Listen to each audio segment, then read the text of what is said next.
السلام عليكم ورحمة الله وبركاته.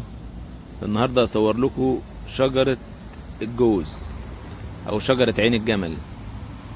بسم الله ما شاء الله، حاجة كده يعني إيه حاجة كلها خير. شجرة ما شاء الله مليانة بعين الجمل. وطبعا هنا طالع على الطرقات كتير، يعني شجر فواكه اللي عايز ياخد لما يستوي ياخد، مفيش حد بيتكلم.